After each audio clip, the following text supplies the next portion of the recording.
The first time I met Marilyn Horne, I went to her house in the San Fernando Valley in Los Angeles to kind of be interviewed, I suppose, or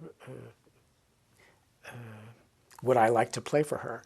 Well, I mean, you know, do people enjoy eating and breathing? Yeah, I would like to play for you. I was only 23 at the time, and her career was already going gangbusters. So I was thrilled.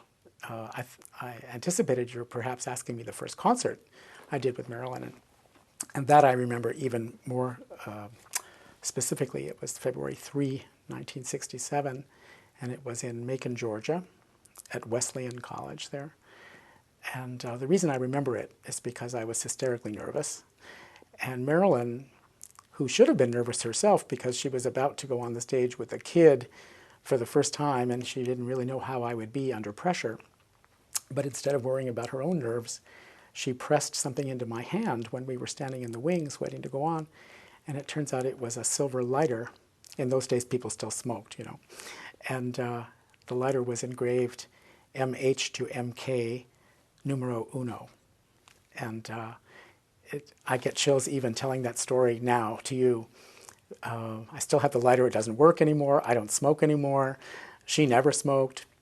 But I just thought, not only was that an omen of a 35-year relationship that neither of us dreamed about, but it was so generous of her to put herself second in the nerves department and comfort me. I still was terribly nervous, but anyway, it was a wonderful thing to have happen to me. There had been sopranos before Marilyn, namely Callas and Sutherland, who had shown the world that you could have a big voice and an agile voice at the same time. But I don't believe there had been a mezzo-soprano to exhibit that. And here comes Marilyn with high notes and extremely low notes, fast notes, as no mezzo had sung for decades, and all the while a rather large instrument, which sometimes Marilyn unleashed totally, and other times she would refine it and sing more quietly than people with very small voices. So they were getting a smorgasbord of vocal technique and effects every time we walked on the stage to do a recital. And as you know, in a recital you show lots of different styles and languages and attitudes. So they also could tell that this wasn't just kind of an animal voice, but it also was a highly disciplined artistic temperament doing all this.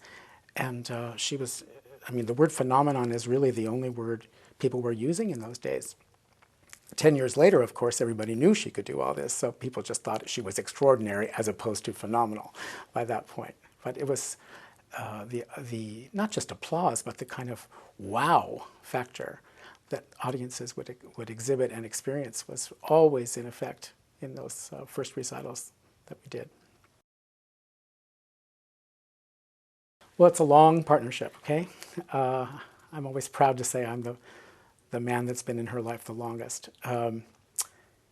Because I was only 23 when I began with Marilyn, of course there was a kind of a teaching component coming my way from her.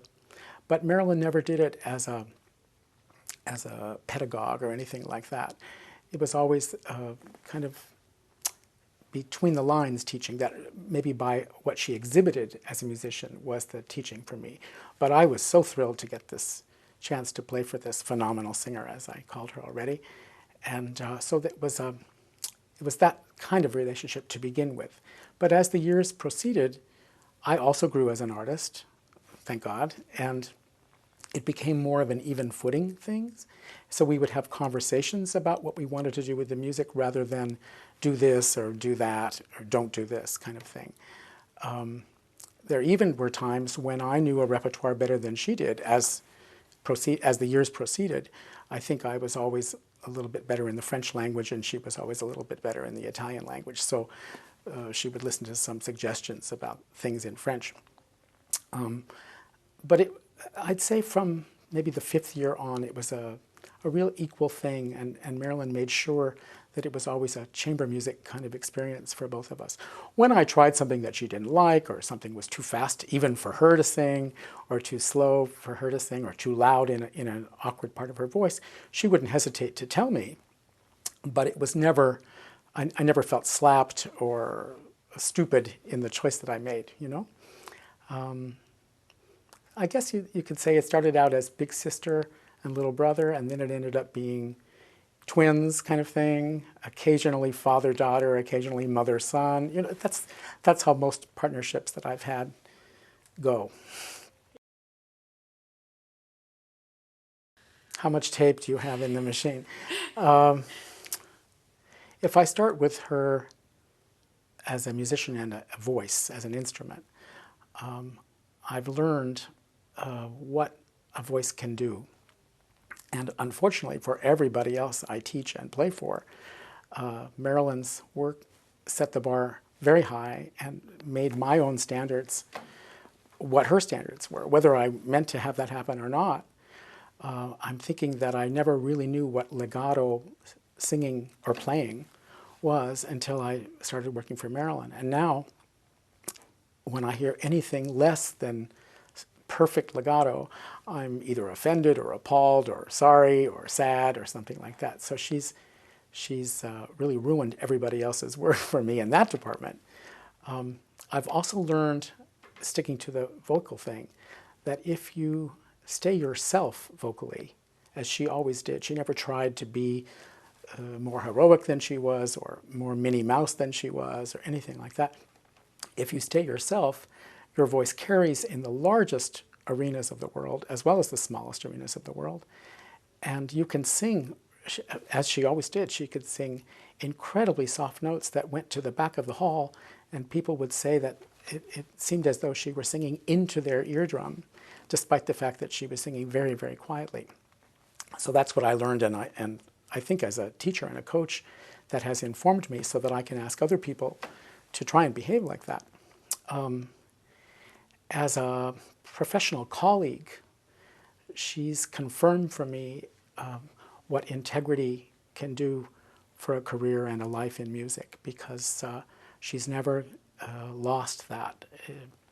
Whether things were going smoothly for her professionally, or maybe there was a bump in the road professionally, or a season where she was ill so much that cancellations were just all over the place. But this thing of sticking to the right reason to be in music altogether, not for the limos and the flowers and all that stuff, but for the music itself and the words and her relationship with other people in the business.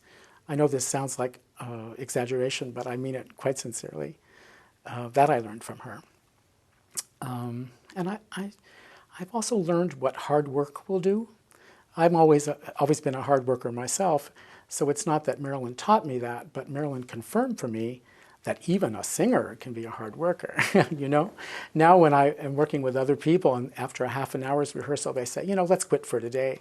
And I think of Marilyn and my having 3 and 4 and 5 hour rehearsals, putting together a new program, or if she were learning a new role or something, maybe stopping for a glass of water or something. But she was indefatigable in her work habits, and it always paid off.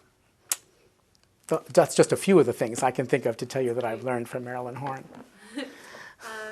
Any particular stories, anecdotes, anything else that you want to share that? Oh gosh. That you can share. We did an aria by Handel.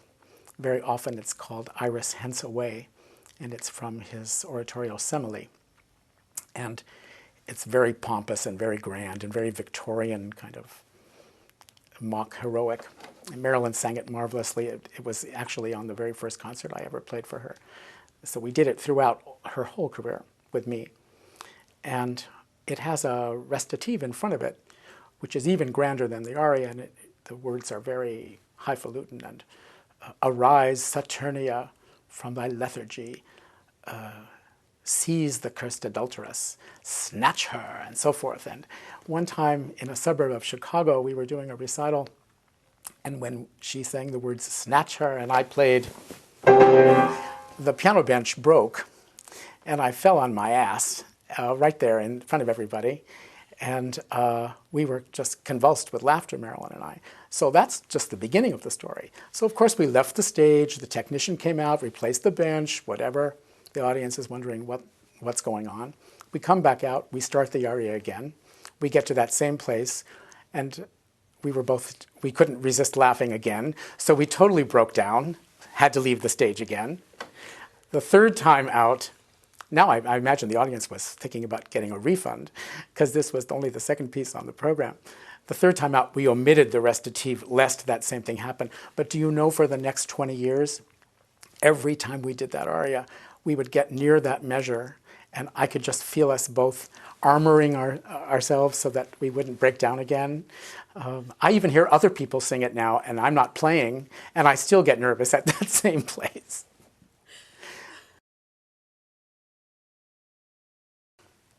In talking about memorable moments, this had nothing to do with me. I was in the audience, not on the stage. But when Marilyn made her Metropolitan Opera debut in 1970, maybe other people have spoken to you about this too. As you know, it was in the part of Adalgisa in the opera Norma. And Adalgisa is the last main character to enter in that opera. So we had met everybody else, we knew how they sounded, and so forth. And Adalgisa's first note follows a big crowd scene. So it's an unaccompanied note following the loudest music in the opera. So Marilyn let all the chorus leave and the principals leave, and the orchestra finished their music, and then she seemed to wait another 2 minutes. It probably was only 30 seconds, but it seemed like a world of time. And then she produced this soft sound, and the whole audience just went, like that. I'll never forget that sound. The intake was almost louder than the sound Marilyn was producing on the stage. And it just, as I said before in this interview, it was a real lesson in how powerful a soft, controlled presence can be on the stage. And you know, the Metropolitan, we're talking more than 3,000 people. And it went to the back of the place, and it was a great moment in Met history, I think. I just would like to say, though, that if the word cornerstone can be used for a human being as opposed to a building, for me and for my life, Marilyn Horne is nothing less than a cornerstone. And you only have 4 cornerstones in your whole life, if you're lucky. So I owe her a lot, and I find her example to just be a shining beacon all the time.